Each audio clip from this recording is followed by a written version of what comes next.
Good evening, good evening, everyone. Welcome to the February 18th meeting of the Hamilton Planning Board. Tonight on our agenda, we will be discussing Bancroft Way. They're looking to make a private road, potentially a town road. We'll be reviewing various updates to and or potential new bylaws, zoning bylaws, and we'll also be we'll have board business minutes and so forth. Patrick, can you just do a quick, bring us up to date on Bancroft Way and where we are? I know you, you sent around our report yesterday or today regarding it. But I did send around a report to members. I also sent it to Susan Morgan. And it was basically, I went down through the 11 items of the roadway acceptance procedures, and I gave an update on where things now stand. Number one, relative to eligibility, Bancroft was negotiated so as to remain private unless the owners of the lots undertake to improve the road up to public way standards. Number two, the process has been initiated. We have received a letter of interest from the abutters. An additional grant of interest in land by the abutters hasn't been provided as of yet, but I suspect that might be forthcoming. One of the items that the board needs to talk about is whether or not the board believes there to be a public benefit to accepting Bancroft. Let's see. Number three, I did some research relative to the roadway, looking at how the design plans and as-built plans compare to what the 1972 subdivision regulations are. The road was clearly built to a lesser standard. The minor street is, as per the subdivision regs, required to be 32 feet, which I think we all know doesn't need to be that big. However, there was a width modification provided to allow it to be 20 feet. That may be something that the board wants to reconsider. Within those same regulations, there was a maximum slope for a minor street, and that was to be 10% maximum. The connection of Bancroft to Gardner has a small portion, about 13.33% slope, drops 4 feet within about a 30-foot span. There was an adjustment plan that was accepted by this Hamilton Planning Board after the project had been originally permitted in, I believe that was December of 86. In January of 87, that adjustment to that slope was accepted. Let's see. Those regulations also say that dead-end streets shouldn't be more than 500 feet. Bancroft, per the plans, is 587 feet. I did also note on the plans that there are drainage improvements and catch basins that I've seen on the street as well. The plans illustrate that there are 18-inch diameter pipes along with the catch basins. So, in addition to that, the board needs to discuss the findings with abutters and modification of waivers, what's acceptable, what isn't, what it would take for the roadway to become acceptable to the board, for them to have a favorable action on it. Also, there needs to be a review by the DPW director. That has not yet been undertaken. Number 6, we need the abutters to provide the clerk and the town with an existing layout plan. And this is number 6 in the roadway acceptance procedures. We need to have an existing layout plan, which is essentially a survey that satisfies the registry and is to be paid for in full by the abutters. Let's see, the next step is that the planning board and the DPW director approve the street. Then the planning board submits a town meeting article requesting the amount of funds that would need to be allocated toward upgrading Bancroft. Then a town meeting vote would have to take, and if the town meeting votes to accept the roadway, then the improvements have to be paid for 50% by the abutters. So that's kind of the layout of what has transpired to date. As you look at the plans do also say that it was intended to remain private, but the property owners, abutters, have requested that the town invoke the policy. So there you have it. Right. So a number of things still need to happen. DPW still needs to look at it. The abutters need to provide a survey plan. And maybe even before that happens, they may want to get a better sense from us how we feel in general. At least I would think I would if I was one of the abutters. I think those are the 2 main things that need to happen before anything. 3 main things need to happen before anything else can be really undertaken at this point. I know we talked about it a little bit last time.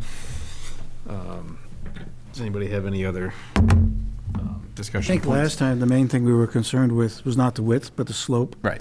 And whether people could get in and out.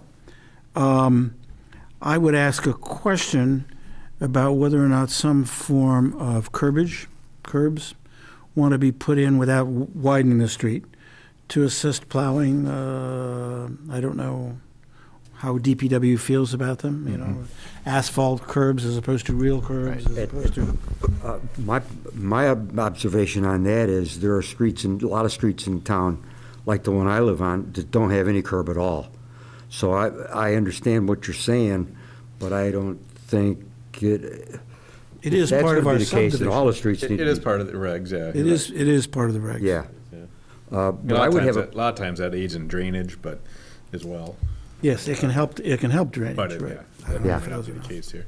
What I would wonder is, and this is a negative thing. Let's say we understand and get told what the price is going to be, the cost is going to be to do all the improvements, and then we go to town meeting and get our part of the money. What happens if it actually ends up being more than what we had understood it was going to be, through no fault of their own, but just, maybe conditions happen and it costs more? What happens then? Is it on the town to go get the bid for the work? It would be. So the question I think I had from last time, and I think we were asking the people on Bancroft Way, was to determine whether they were willing to bear the financial burden of improving that street. And I think we talked about them getting some sort of estimate to determine what a likely cost range would be. And I don't know if that has happened or not, because it really hinges on whether they want to do this or not. So rather than going through this whole process, I'd like to find out if, I have no idea how much this would cost. I'm guessing 250, 300, 500,000, I don't know. I don't, $500,000, but. could be something along that range, and I just don't know if they're ready to bear that cost. Do we have? Is there any update from the abutters? And if you could, please just step up to the podium.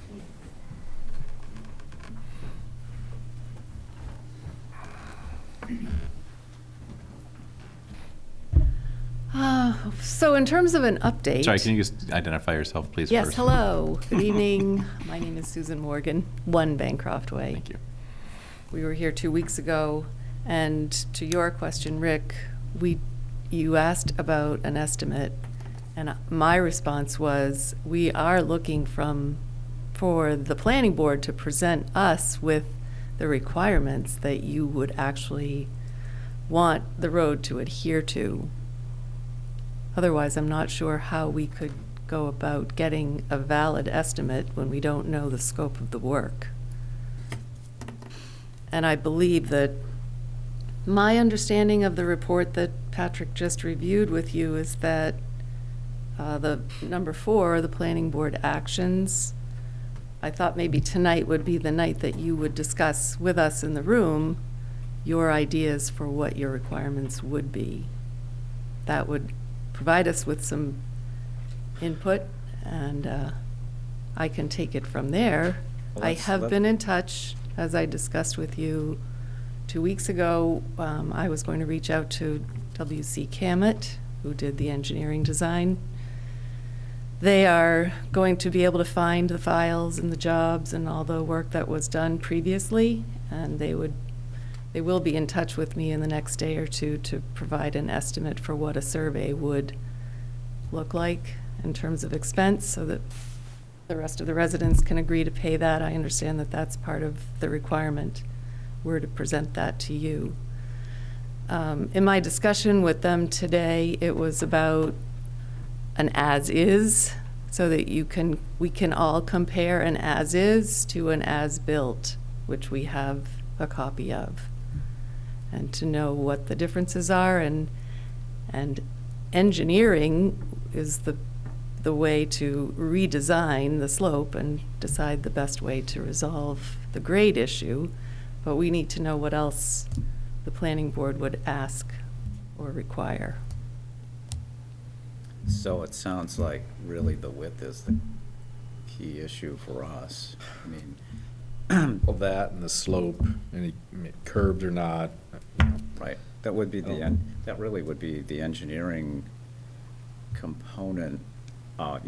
Clearly the grade isn't to what the subdivision standard is, so, and you clearly want it less. I don't know whether 10, 9, 8, 7 is the right grading, so that really would be determined by the engineering firm to give you a recommendation as to what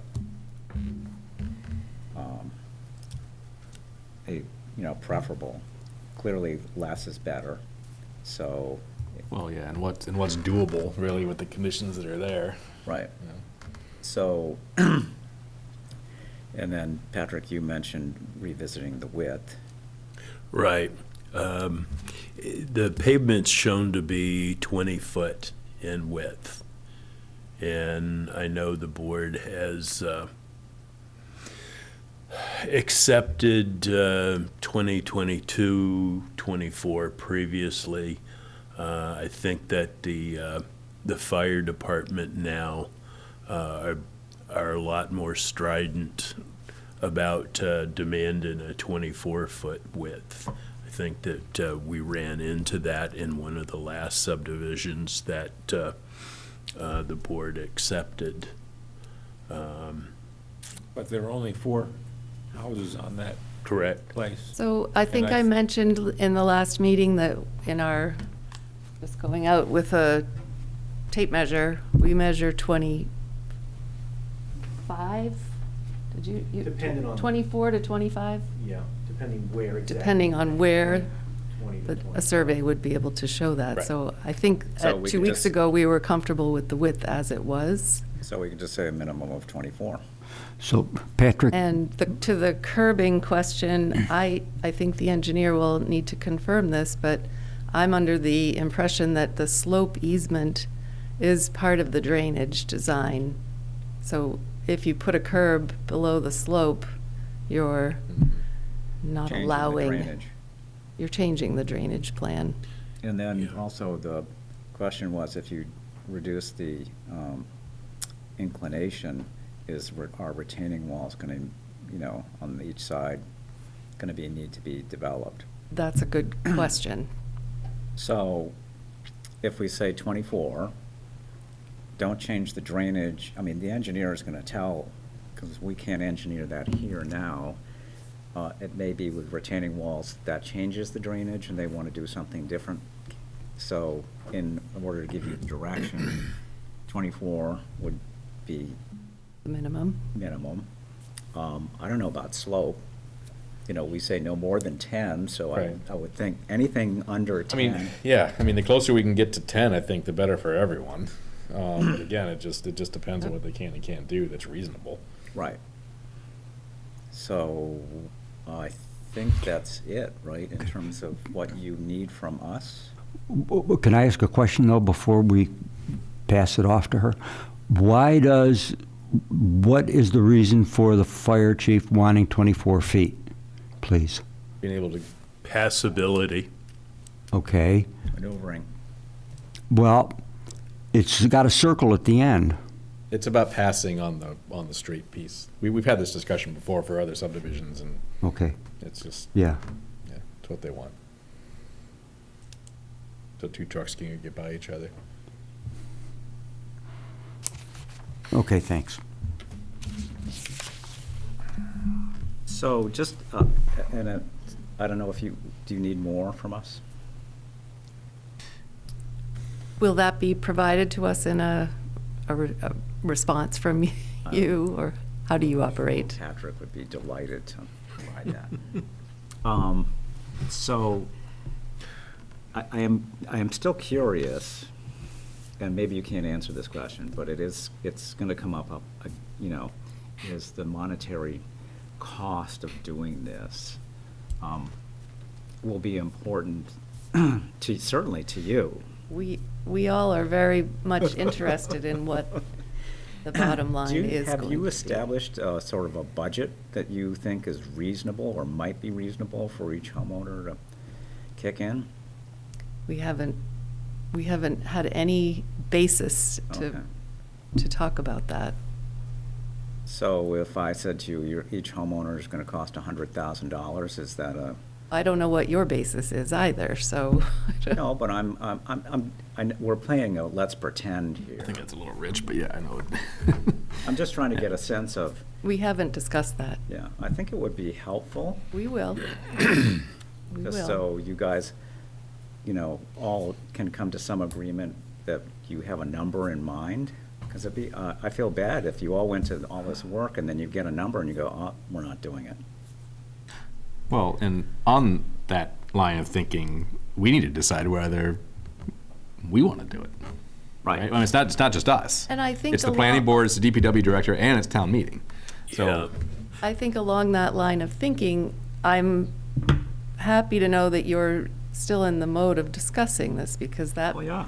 Oh, helps absolutely. us understand that the town acknowledges that there is a safety issue that we need to work together to resolve. Oh, And and that's I what think I've we're- been we're saying all- from we're the all- beginning. We're all with you. That's no, we're not in looking to stop this or do anything other than help you get the information you need, and hopefully that information will help us in terms of making a decision.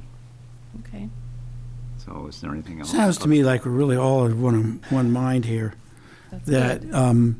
if you go out and get some engineering estimates and bring them to us, we can look at them and Well, not only maybe that make a is- change or two and then vote on it. And construction.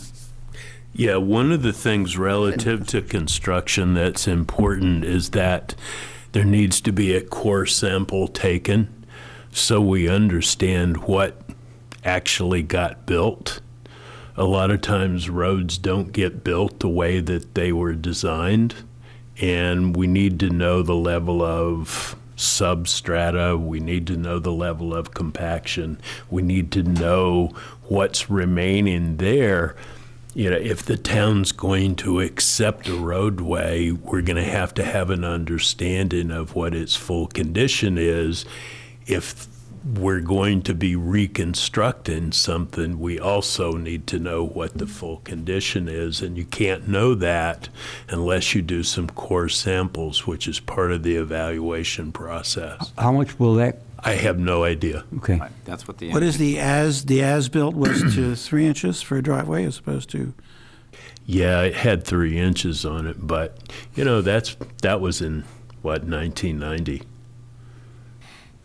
Right, it's not even so much that, it's what's below that. What's the... Yeah. So my read of your report, Patrick, was that item 5 is that the DPW will be providing the cost estimate of construction. That's right. The survey that we are being asked to provide is simply looking at the as-is. But I don't know how I would be able to find an engineering firm to give us an estimate the way you, as town representatives, would be able to, specifically the So- DPW director. So they're in charge of getting an as-is survey. What about a proposed construction plan?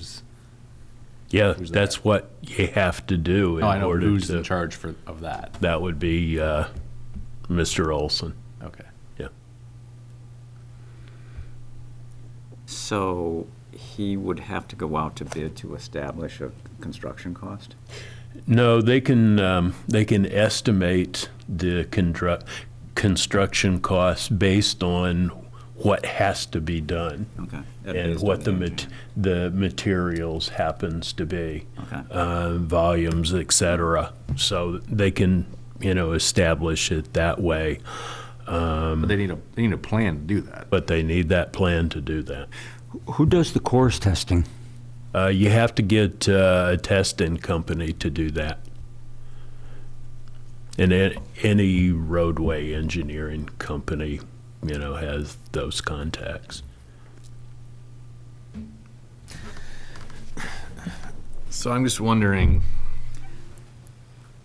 what really comes first here, because it's a vote by this board, it's a vote by, well, the DPW director also gets a say, right? Before all this happens, you'd think you'd want to decide on whether the town wants the road or not, before we go out and get engineering plans and an estimate Right. and all that. I just don't want to put the cart before the horse. I mean, I know that we all want to know what it's going to cost. Right. But there's obviously upfront costs to find that out. And we don't know whether the DPW director wants to accept the road. We don't know whether we want to accept the road. So, As I look at this list of road acceptance procedures, one of the reasons why they have the planning board early in this process determining whether or not there's public benefit to undertaking such a project is as far up in the process as it is. And that's really the heavy lifting of Oh, I love this. it, And what criteria are we using to determine? Well, okay. Is it a through road? Okay. Does it carry? that's a very important issue. Does it carry Get in. regional traffic? Does it carry neighborhood traffic? Does it connect to public entities, public services, commercial, et cetera, et cetera? That's helpful. Is there pedestrian connectivity related to it?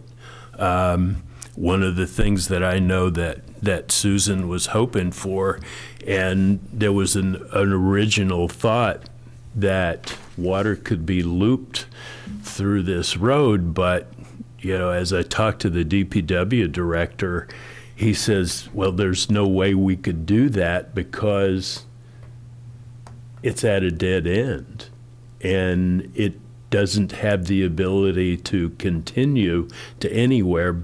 So in order to loop a water main, you'd have to go through private property the entire stretch from the end of the cul-de-sac all the way to Moulton or Gardner, which there's no desire to do that from their purview.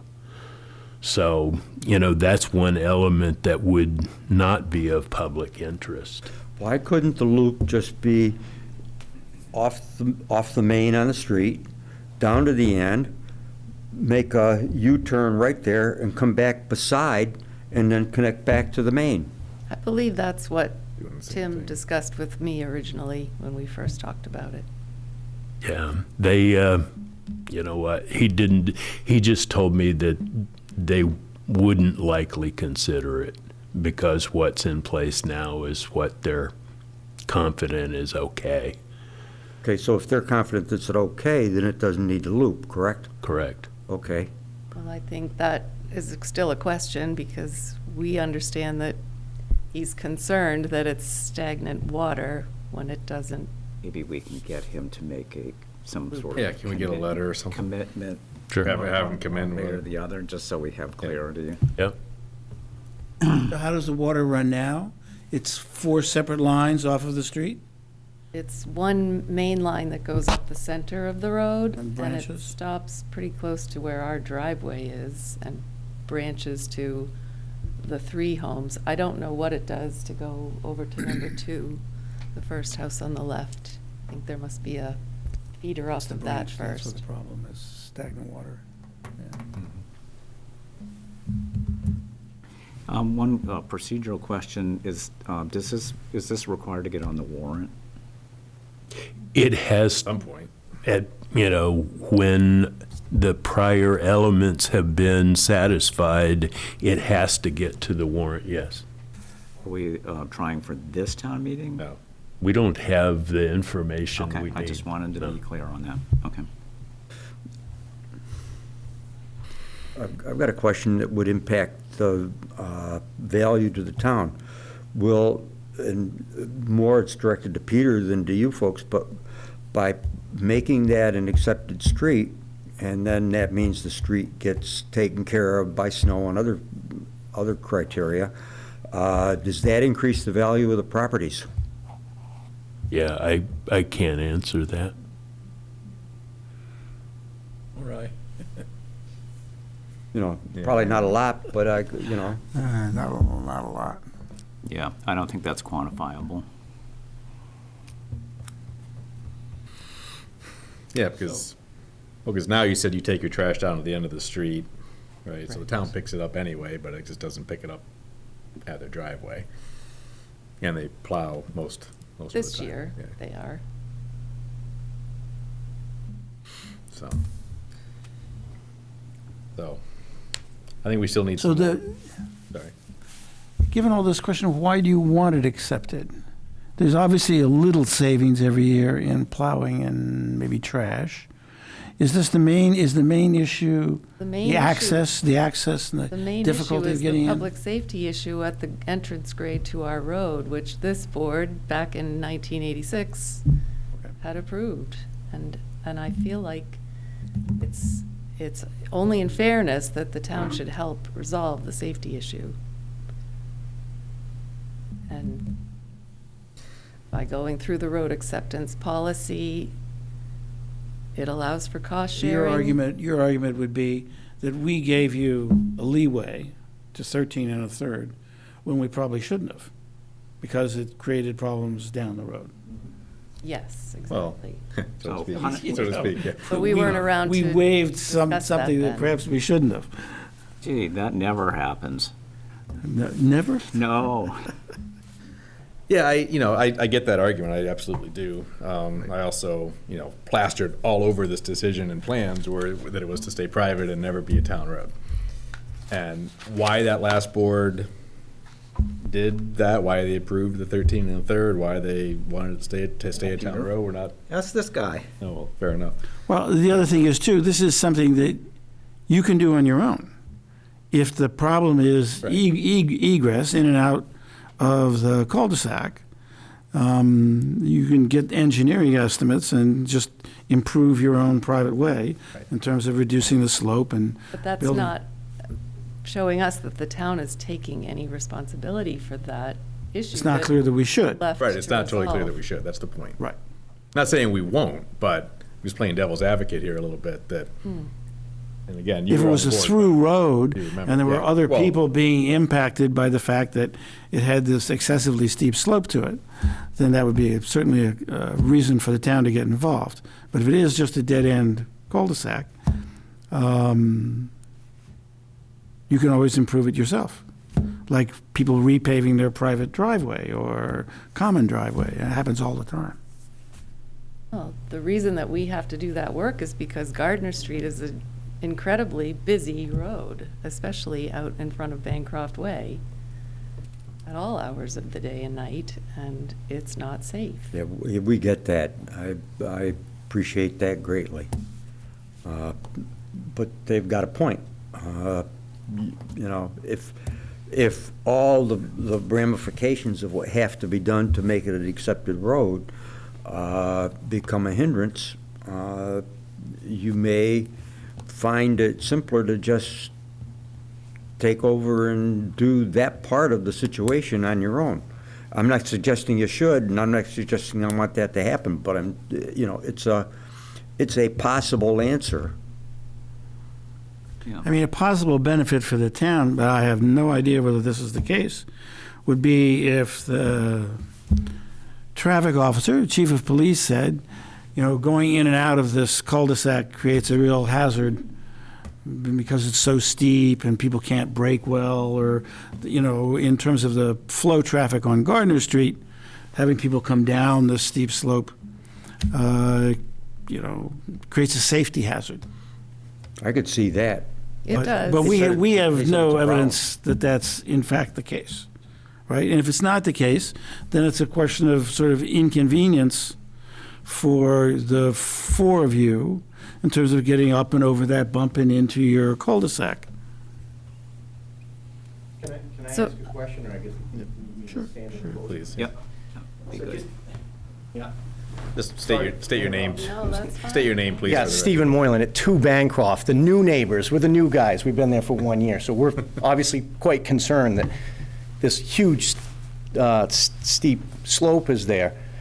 So I have a couple of questions. So it sounds crazy for me to pay for all the work to fix a mistake that was made from kind of 30 years ago. And I guess then would you approve, so do I have the right to go out, rip up the street? I can cut into Gardner, open up Gardner, change the waterways, the big conduits that are dumping water down back into the public area of Gardner? So would we have the right to just start construction? Yes, you can work with the town to intersect where that intersection is and re-engineer that whole entrance on your own. The town will, you know, oversee the part of it that intersects with Gardner, make sure that it's done Whoever's in correctly. the right of way of and, Gardner, right. and so on. But that happens all the time when people have driveways connecting to public roads. It's just a very common thing. To repair a problem that was created before we arrived in the neighborhood? Yep. I mean, that was, Oh, yeah. All the time. yeah, I I don't. mean, in my house on Bridge Street, I had a leaky water main, and they fixed it, and then it sunk, and we had to have the driveway repaved, and all that involved going up onto the street a little bit, and the town was very helpful. They made all the connections and things like that, but we paid for it all ourselves. Yeah, I mean, I understand when you have a main line into your house near your driveway. This is, we're talking about all of Bancroft Way. And then a question for you, Rick. So you're asking us, how much are you willing to pony up if you pay 50%? So we have the same question for you. Has this board considered a number? I mean, so we have the same question. So Well- is the town in for it at 100 grand? Is the town in for it at 200 grand? I mean, it's kind of a chicken and egg, right? So Well, Yeah, we you're can- exactly right about that, but the fact of the process is that once a number is arrived at, It then has to go to the Board of Selectmen for approval, put in on the warrant for town meeting. Then town meeting members have to basically vote on whether or not to expend the town's funds on it. Is there And a I'm sense sure of what? that the town would reasonably ask the very question in the beginning, what is the benefit to the town of them contributing to this, as opposed to, it's a private street, let them fix it and improve it themselves. Well, one other than the tax increase possibility is that if public safety equipment needs to get up and over that thing, they need to be able to do it quickly and safely, and the big truck may be needed and may or may not be able to get up over that easily, especially in slippery conditions. And what if the big fire truck started up, slid backwards? Could be a serious problem. So that could be a major benefit to the town, knowing that that's not going to happen. Yeah, and that is one of the concerns, and we mentioned that, I think, in the last meeting. So I'm not even certain a fire truck can get into that neighborhood now. So I think, so Been in there before. this is a case of Bancroft Way having to sell this project to the town. So to the degree that you could go to the police chief or the fire chief and enlist their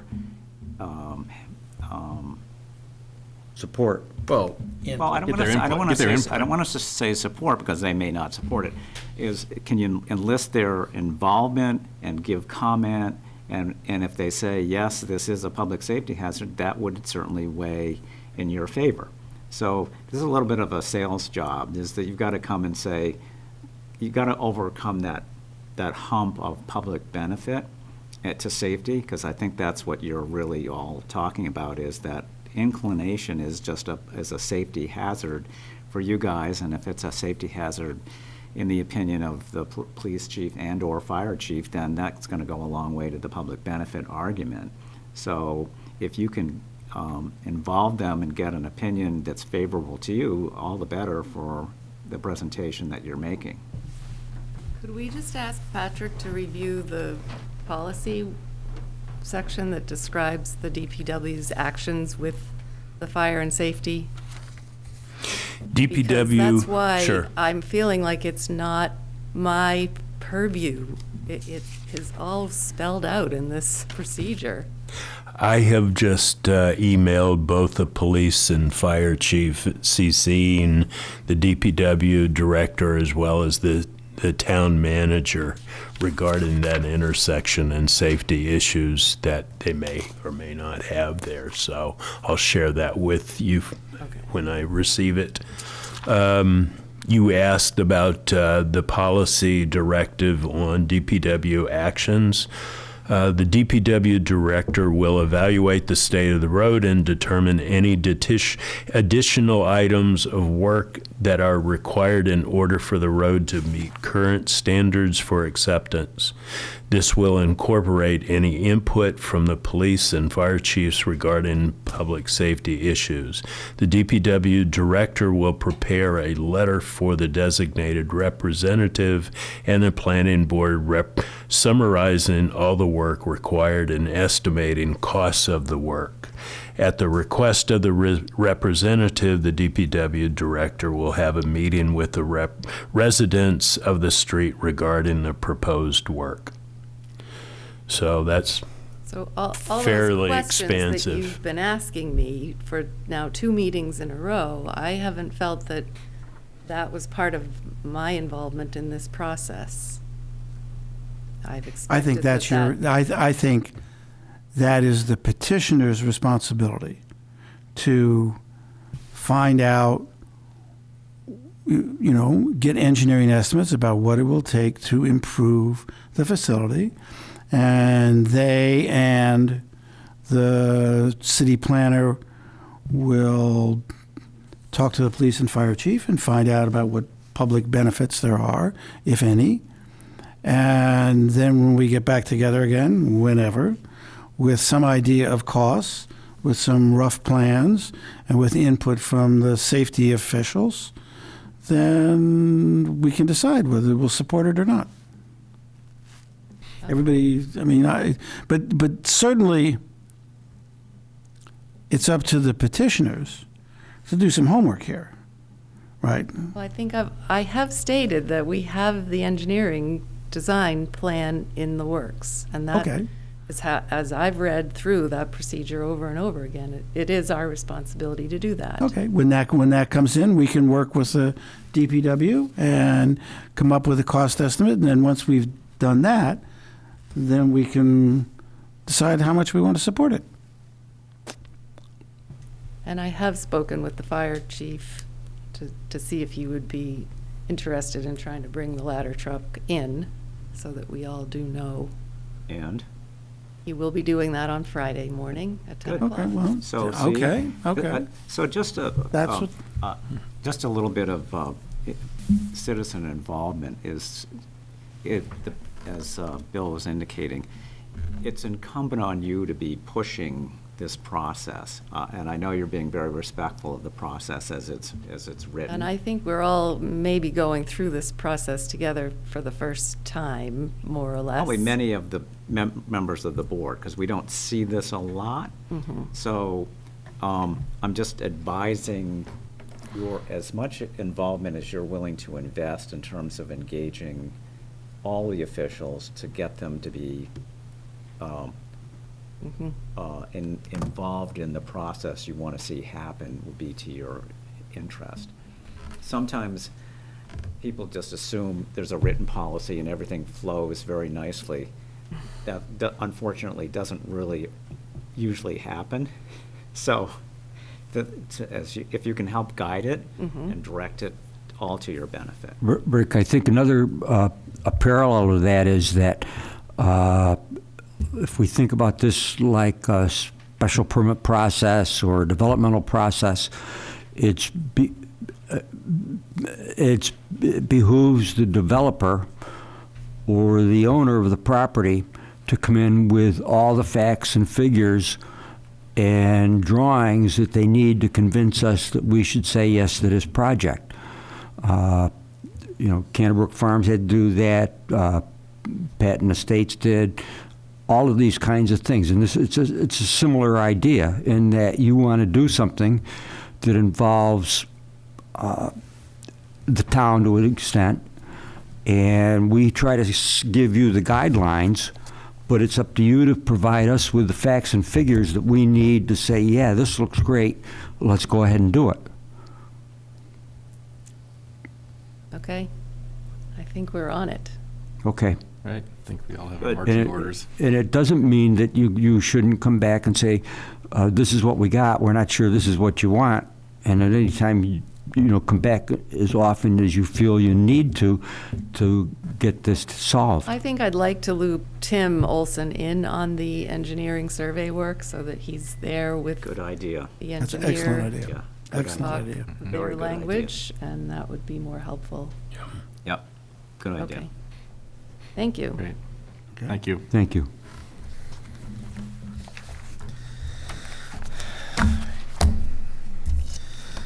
All right, we have bylaws up next. I don't know which one we want to start with first.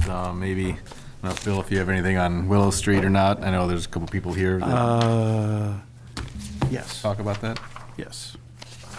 Here. I'll pass around. At the suggestion of Rick, I've come up with 2 sentences of wording, but also a set of schematics about what we were allowed to build pre-2016, what we're allowed to build now, and what I would propose. So we can kind of, and I'm basing this on a development basically the size of Willow Street. So the wording I would propose is residential units on the second floor and above when part of a mixed-use building or development, limited in aggregate area to the first floor commercial square footage. And that would replace line 7 in the table in section 3.1.3.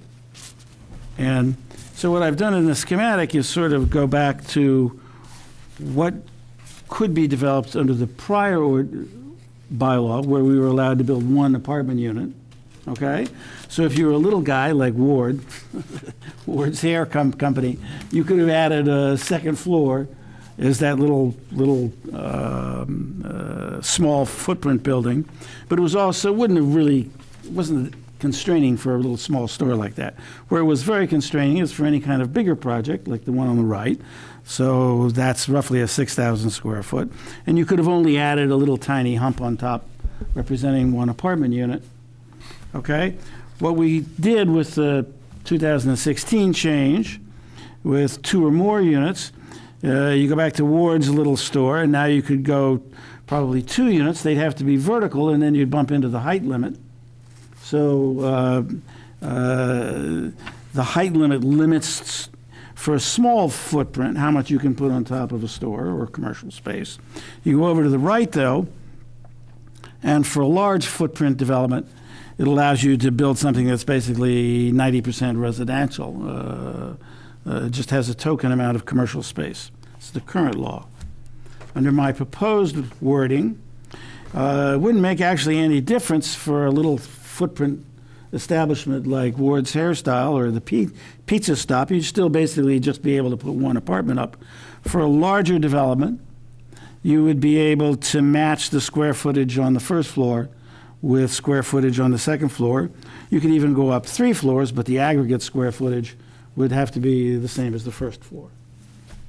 So the intent here is to meet the goals of the neighborhood group that I've met with, and also the finance committee that wants to see more commercial development downtown and less residential.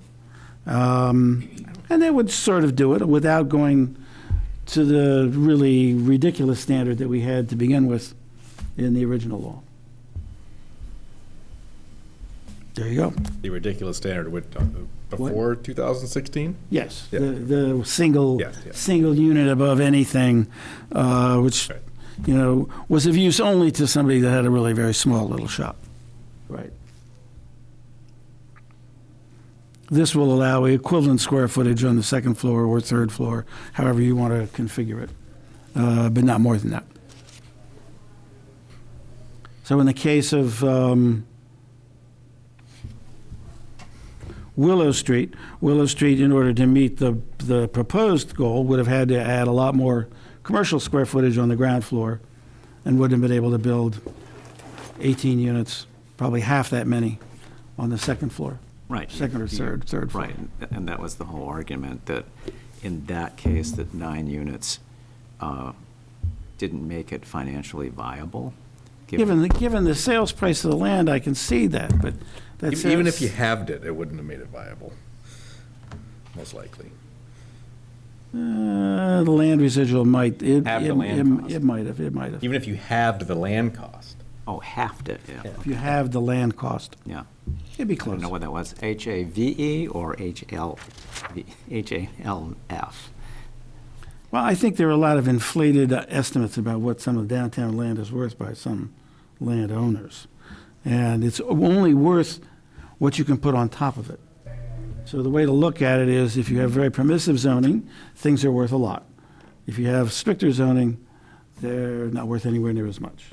Right. Oh, and septic. That restricts Septic. everything, too. There's limits. Right, so, I will say that the neighborhood group thinks that my proposal is too generous. generous. Yes.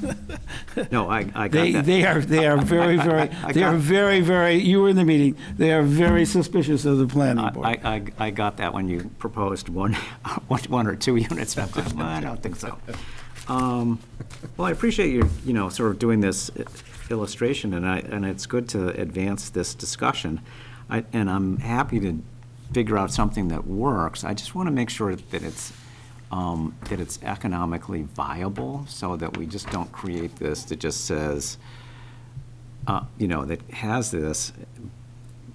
And I'm wondering, for existing properties, this is fine, because as far as I can think, Yeah, I was trying to think of a scenario where, I can't think of any so existing building where this wouldn't work.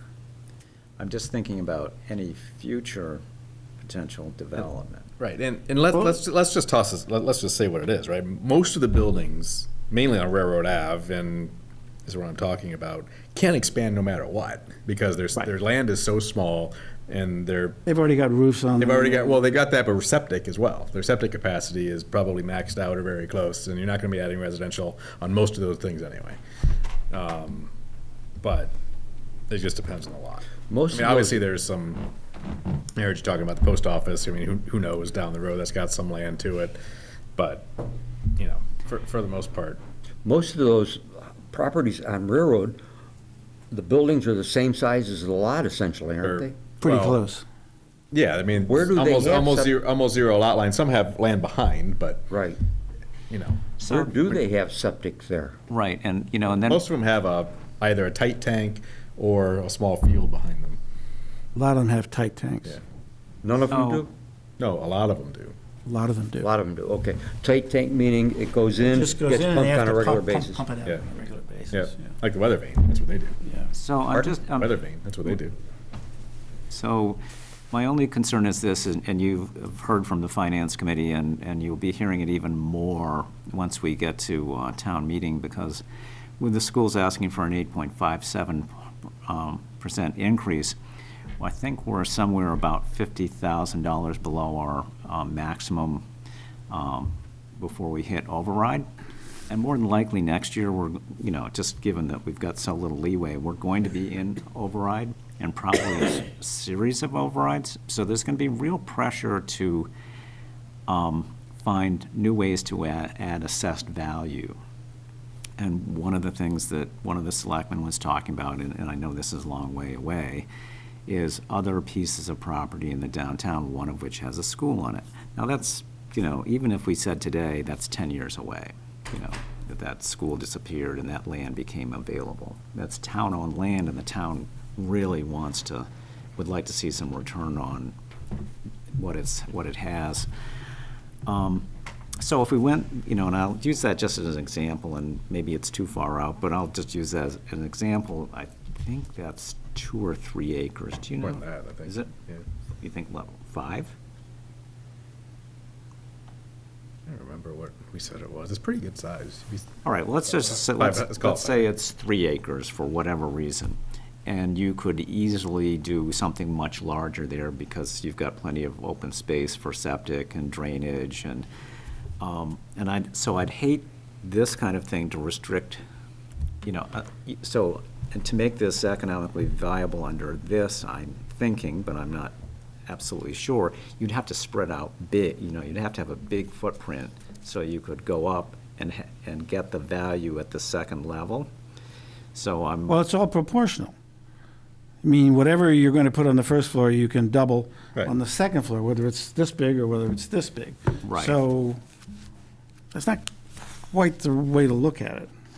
So I'm just, I'm still exploring it, so I'm not, you know, I just want to make sure, because I don't see this happening at any other location downtown. Now, people have said, well, maybe, you know, somebody will combine 2 or 3 lots, but that's financial fantasy, because there's just, you I can't. mean, this doesn't prevent, this has nothing to do with pure residential development, like the townhouses on Willow and Asbury, that corner, right? You could still do clustered, some kind of more urban townhouse development within zoning. It might require a special permit. It's listed in table 7 on, but this is for mixed use.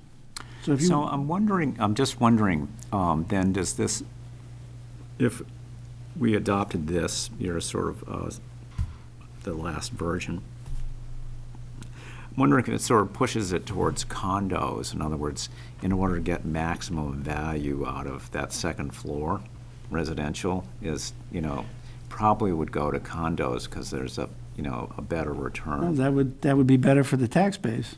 Oh, absolutely. Right. So, It would be a little less dense, and the units probably a little bigger than what Yes. was done at Willow Street. Yeah.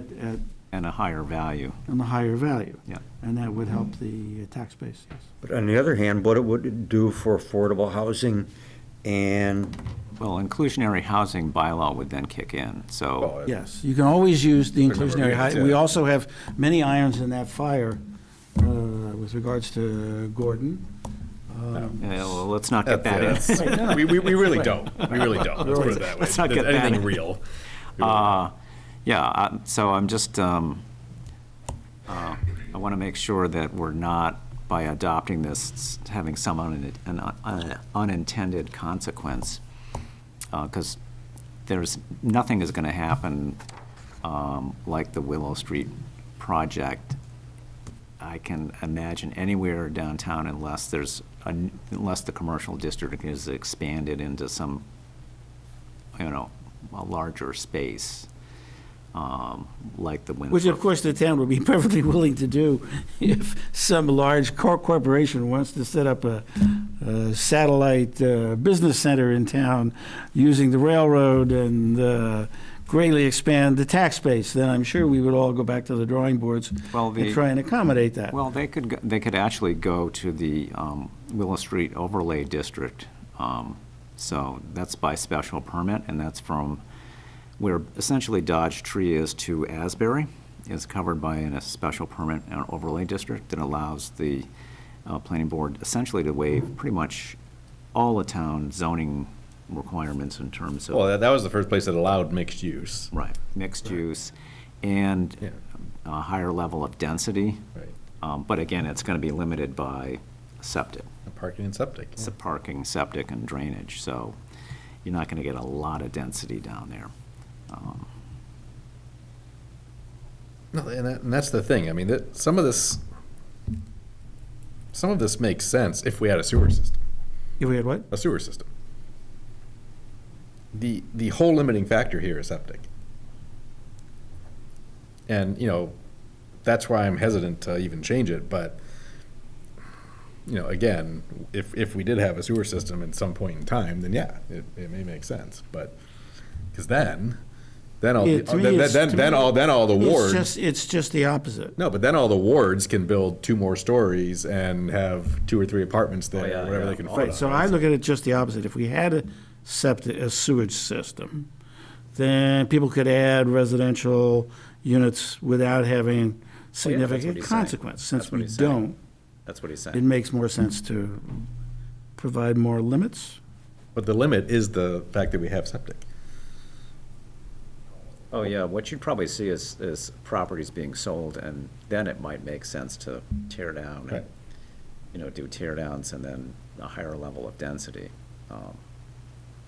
But that's not going to be in our lifetime.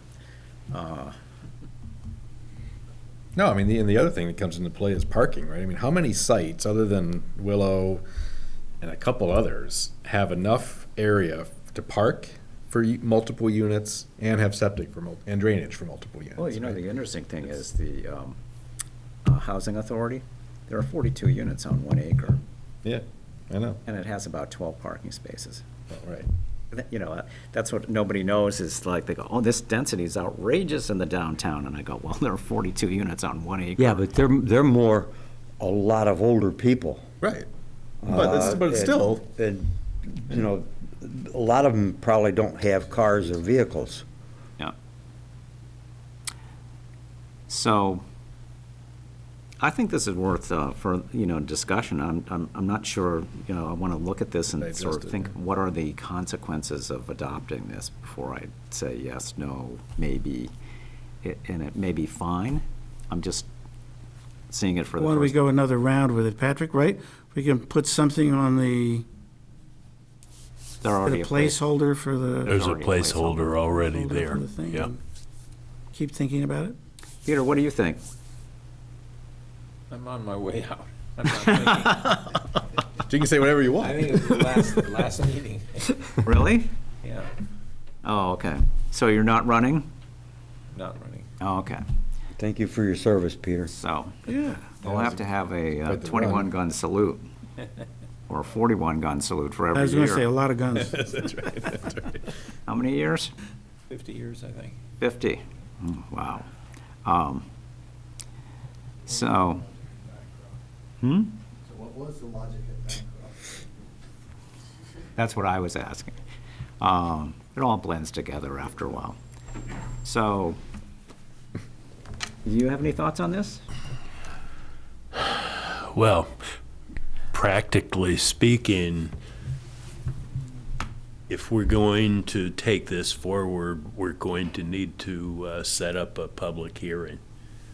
And given the date, the only meeting that we have available to us is March the 17th, because I can't hit the paper this week.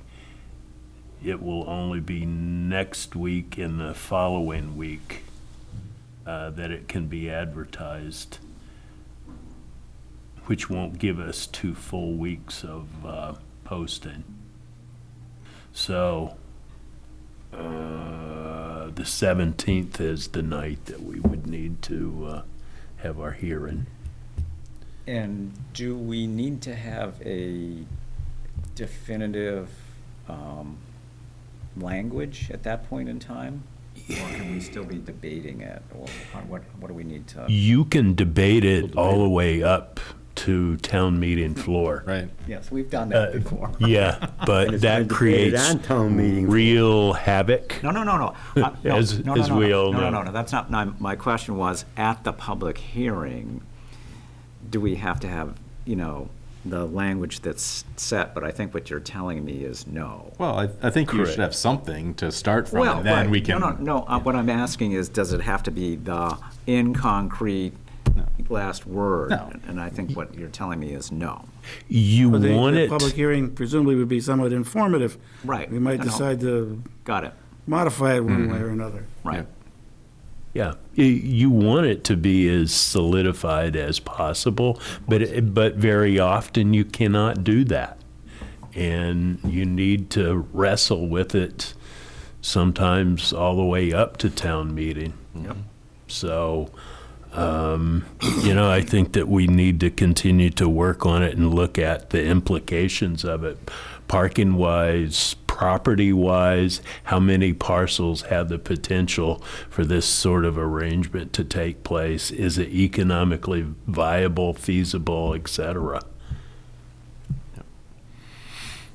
Okay.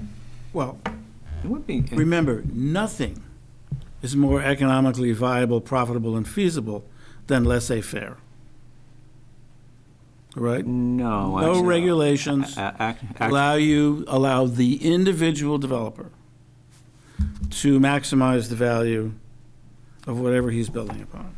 To himself To and nobody himself. else. So would you like to? So the role of the planning department, or the role of planning, is to think about whether you want to constrain that. So by definition, anything you do is going to Strain it. reduce the potential Right. land value Right.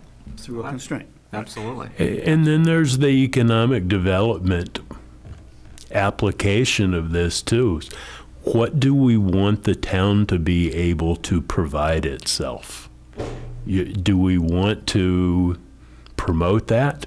Do we want to create more commercial land use to be, and more value to be generative of more tax dollars to the town? That's part of the equation too, and we haven't really touched on that. I so bet you to much. say after this town meeting, that's going to be a priority on everybody's It is. mind. You're right. fully Absolutely believe so. Right, and that's part of the reason I want to be very careful about this. And that's why I said to the residents, there's no rush to, and I'm not against this, there's no rush to do it, because it's not going to there's nothing going to happen downtown.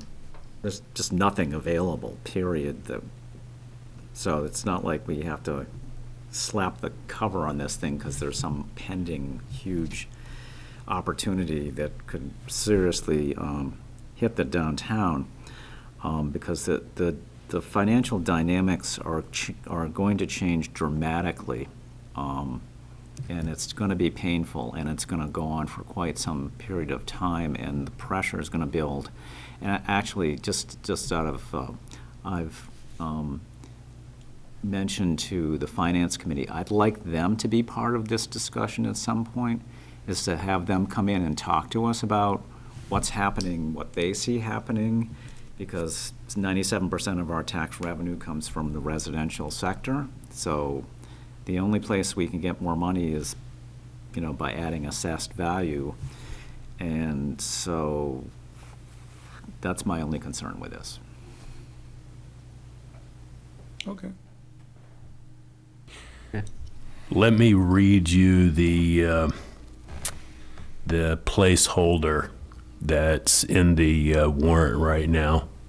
It's called the Amendment to Mixed Use Development Zone and District by the Planning Board to see if the town will vote/amend the zoning bylaw mixed use development in the downtown district to include new language that seeks to clarify the maximum number of units per proposal or take any action thereon or relative thereto. This proposal by law is under development by the planning board. I did comment to the town manager that we don't have a mixed-use development bylaw per se. It's part of the business district zoning. So I asked them to tinker with that. Language. Yep. Okay. Anything else on that? Okay. So we'll plan on a public hearing. Yes, sir. Do some homework in the meantime. Wear your green.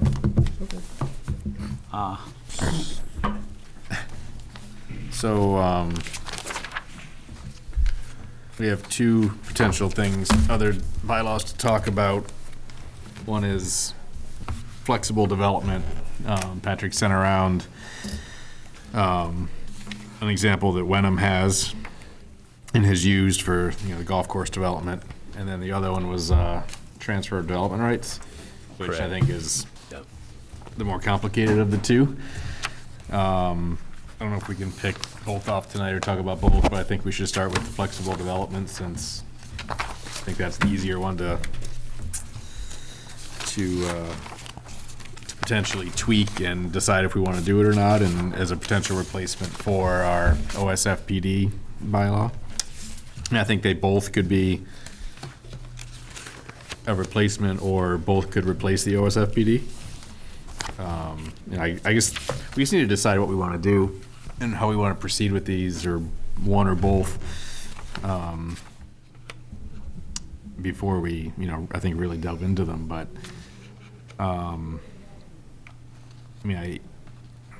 I can see where both have their place.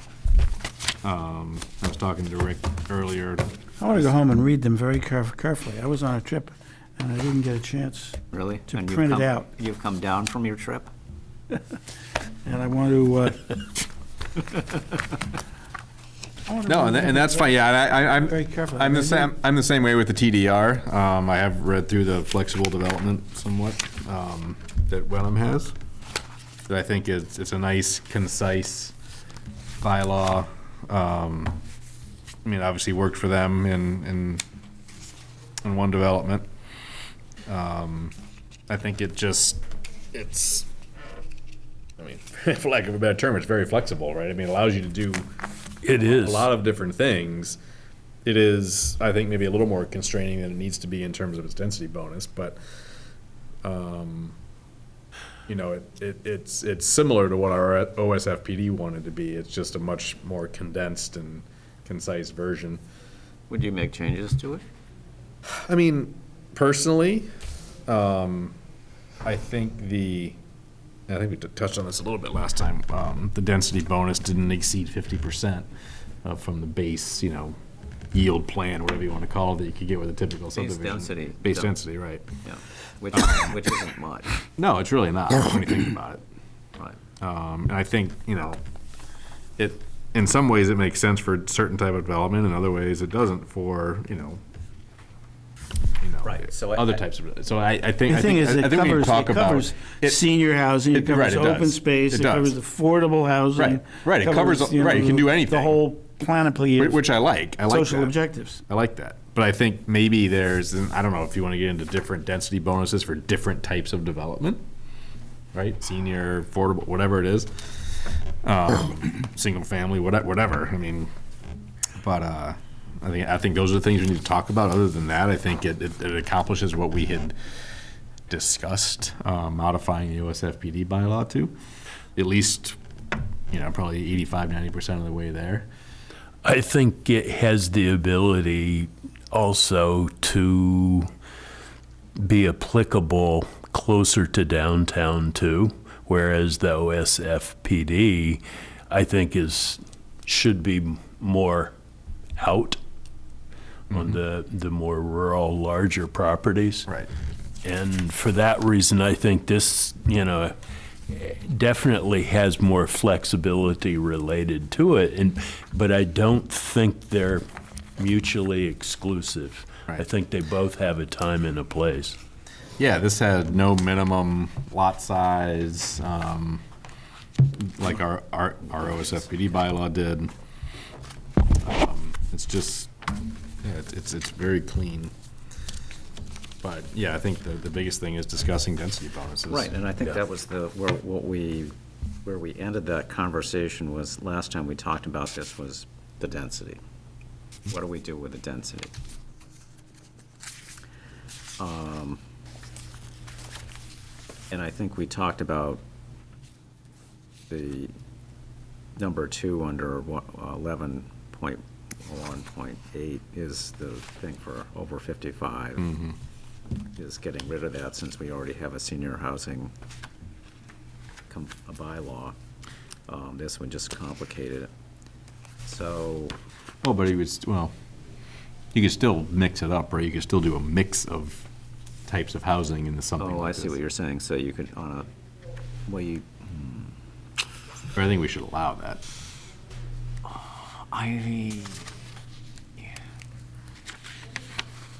I don't know, because I remember under the senior housing bylaw, you couldn't further subdivide, Right. So if you were using this, you wouldn't be subdividing, but you would be applying 2 different bylaws to the same piece of land? Is Well, that- this would stand on its own. on its own. Yeah, it wouldn't need to have the benefit of that zoning enabling. Right, it could be over 55. Sure. Or not. You This know, just. Or over 55 townhouses. Right, whatever, got right? it. Could be a mix. I just was saying on this, number 2 is, I'm not sure Yeah. we need that. So I think that the real question here is, what do we want to do with density? And do we want to just make it whatever that number is across everything? Or, as you suggest, say, well, gee, for a certain type of housing, cluster, affordable, cottage, whatever you might envision, you get a different density. Right. I think that might be sort of a way to go. Right. Yeah, no, I would tend to agree with that. I mean, the other thing that, it's not just the density bonuses, it's also buffers. Some of these buffers wouldn't work on a smaller piece of land downtown, let's say, right? I mean, it's too big, open space percentage. Let me make some notes on this. So buffers, density, what else?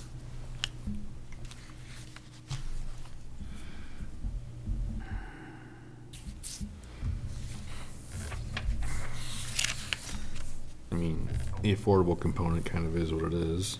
I mean, What's a preservation district? that's TDR stuff. What? That's the TDR. Oh, it is. We're on the flexible development, yeah. Yeah, you're looking at the example bylaw for the TDR. It's 26 pages and it's quite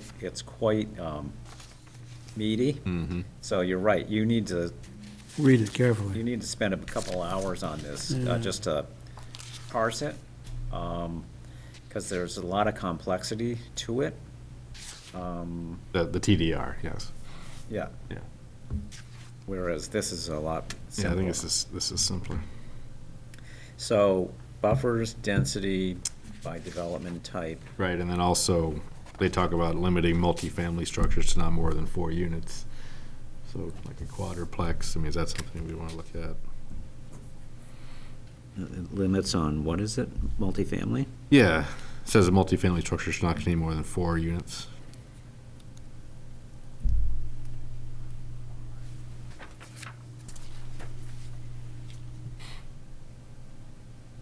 And then the affordable component, I guess, is the other one. I mean, you could, Well, I think if we do density by development type, you kind of might grab that, we could, yeah. Yep. as opposed to just, you know. Well, yeah, you either define it in here or you use our inclusionary, right? Right. So,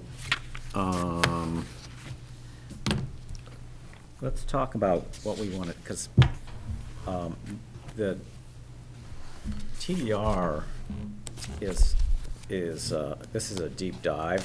This would eat up probably a dozen planning board meetings. And probably 3 of which, and I'm speaking for myself, is to just figure out exactly what, you know, how it works and what are the, because there are pieces all over. You almost need like a diagram, what potentially could happen. I read it. Might be a good thing to assign different portions Right. of the pages to different members and have them come back and just give us the high points out of that. Well, we could do, that's sort of where I was thinking when I was reading this. I was saying, boy, a subcommittee really ought to do a deep dive on this. But then I'm going, okay, so which do we want to do? We're not planning on either one of these for the next town meeting. Right. Do we want to take the easy first and get that done? Yeah, I mean, I think you can, we can do the easier one, well, I'll say first, but in the in the background, maybe we're starting to at least parse some of that TDR stuff out and getting, like Patrick said, the kind of the higher level, Right. What do we need to really be thinking about with this, and is it something we want to do? I was But thinking, how are we going to integrate this with the 2 or 3 existing bylaws that we have, which effectively operate somewhat similarly? Which right? one do you Senior, mean? open space, estate preservation. We'll have to tweak I some mean, of the other in language. some sense, what you'd like to do is kind of scrap all those and put this with some changes in its place. well, Opposed to adding this as another layer, well, what happened? expanding the zoning bylaws to Well, 100 pages. well, For what- I mean, I'm just saying, Right, because that's what I'm saying, it would take a dozen planning board meetings, because as I understand it, when you give and receive, you're transferring the underlying zoning that's there. So, that might not work, if you're looking for, I mean, we'd have to look at the economic value of, what's that mean if you transfer one zoning, in the rural district into the commercial district? I mean, how does that work? I can't answer that question because I don't know enough. And then they were talking about having a credit bank. right.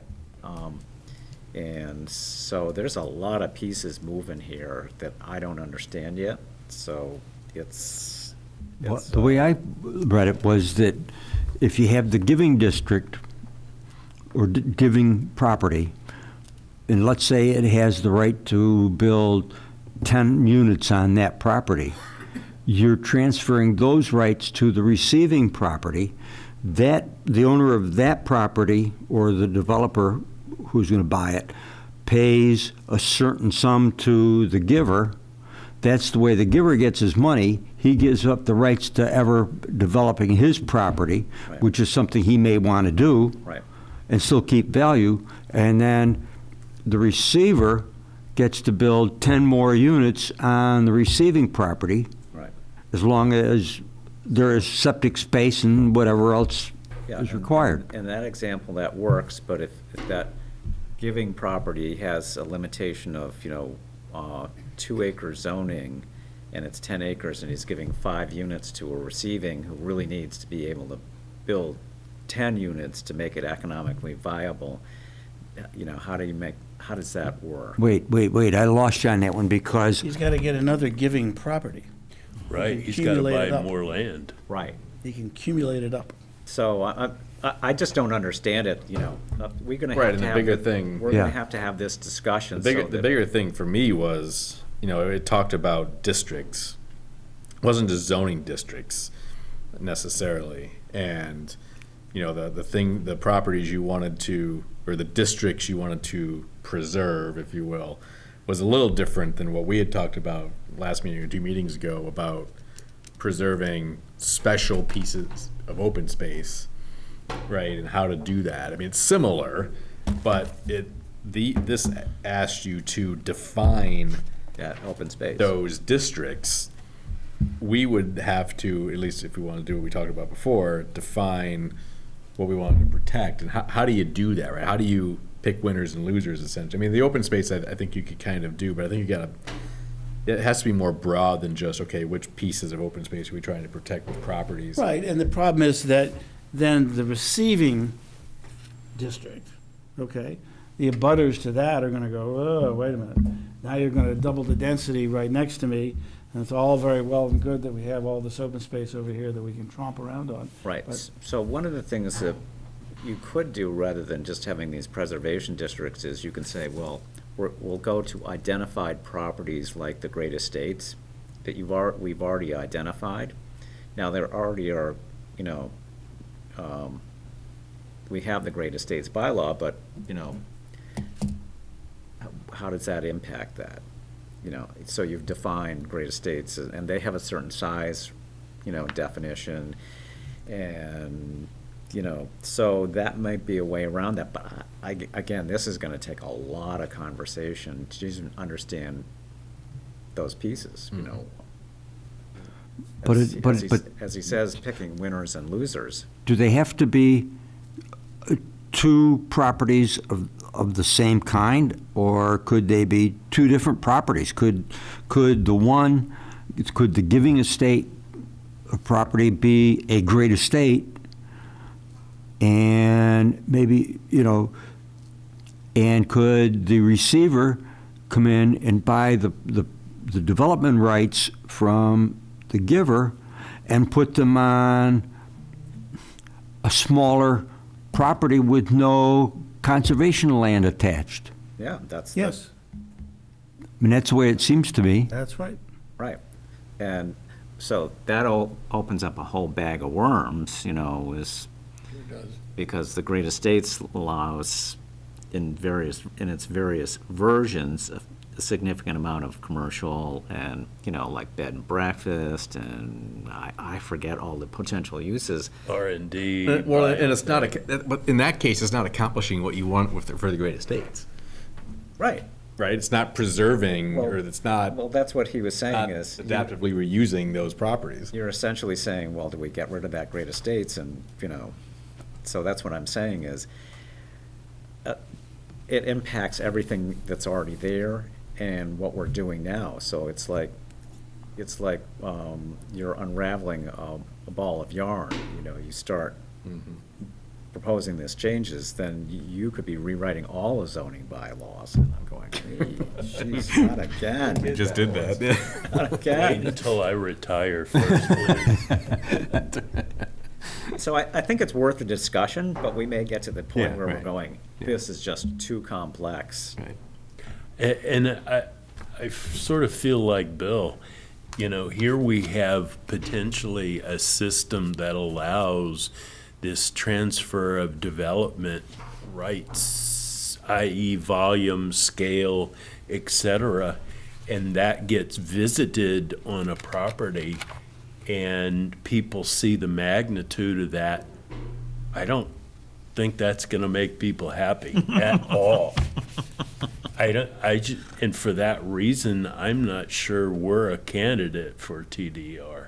What brought this up in the first place? What brought Tom Ford. Tom Ford, Tom Ford? Okay. because he was looking. Here's why it works in parts of the country where it was developed, which was mostly in California, where they were doing very large-scale development to begin with. And there weren't a lot of existing residents. So what happens is the master planners say, you can save this beautiful hillside with a view, and we're going to go down here and put those units down in the valley somewhere. But the valley is getting developed at the same time the hill is being preserved, so there's no people in the valley to object to that higher density. So it's just, it's kind of a little more of the open Wild West rather than a Well, it lot works. of entrenched residents who don't want any new development in their backyard. Right. That's where TDR started, in big development areas, large developments on the east and west coast, mostly the west coast. So, I mean, you know, we should all read it I mean, and yeah, and and then come back and sort of. Right.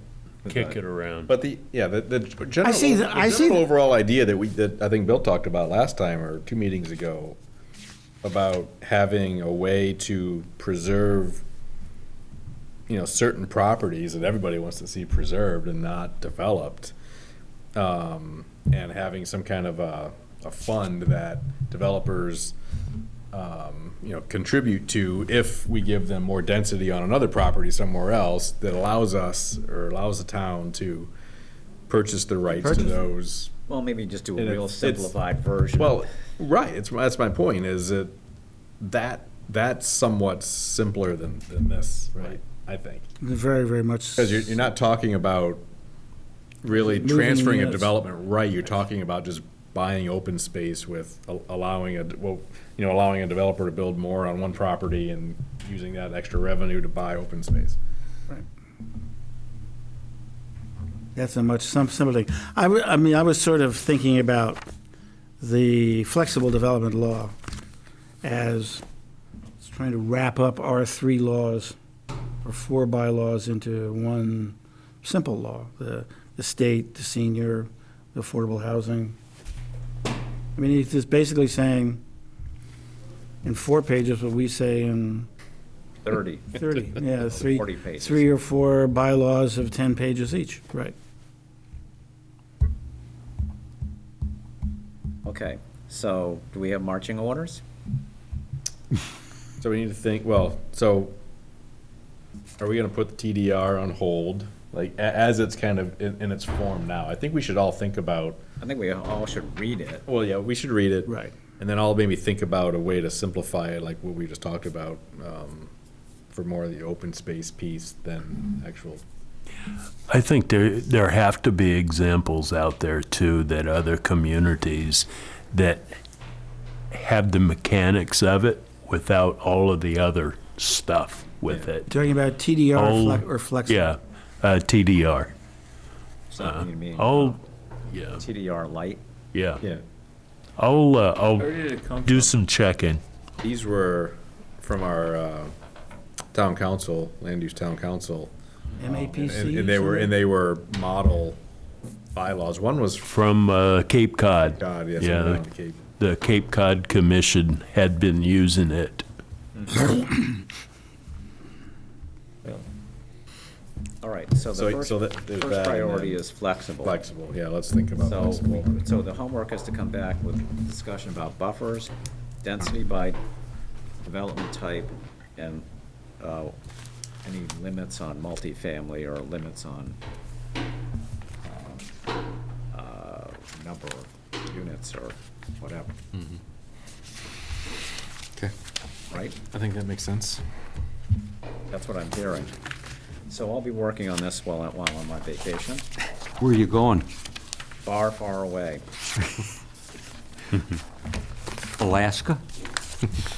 Yeah. The thing is, Brian's focus on and Patrick's focusing on the TDR, whether you put money into a pool, is really just an extension of this flexible zoning. You give somebody a bonus, but you give him the bonus So you- not for setting aside open space, So you can do but for putting money in the kitty, a special, you get extra bonus points for this. for putting money in the kitty. yeah. Right. Okay, All right. what else, leader, fearless leader? I don't think we have minutes yet. Yeah, we don't, Marcy's away, good for her. Till around the end of the month. Right. So liaison reports, staff reports, future agenda items. I don't have anything. Okay. Open space. Open spaces, we're just, nothing much has happened since the last meeting. We're working on the goals. We're pretty far along. I'm hoping to wrap them up very soon.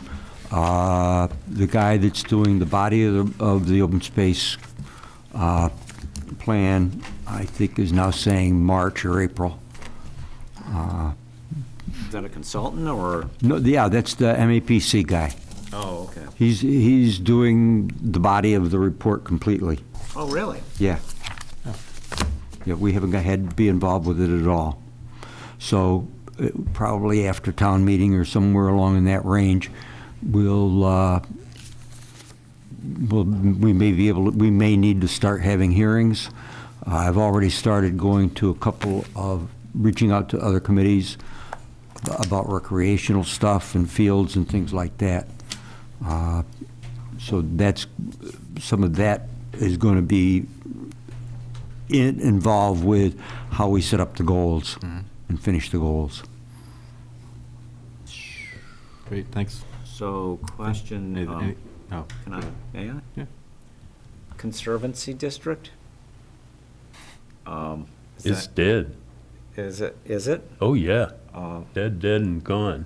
Because, Who killed it? well, last Town time, meeting did. Been killed, yeah. right, but I understood there was some interest in somebody reviving that. Oh, my goodness. Well, that's news to me. Oh, okay. Yeah. All right. I did not see anyone bring an article Okay. to us. Okay. Okay, anything else? I'm good. All right. Entertain a motion to adjourn. I make a motion, we adjourn? Go ahead, Second. Peter, you can second. I second. Excellent. All those in favor? Aye. Opposed?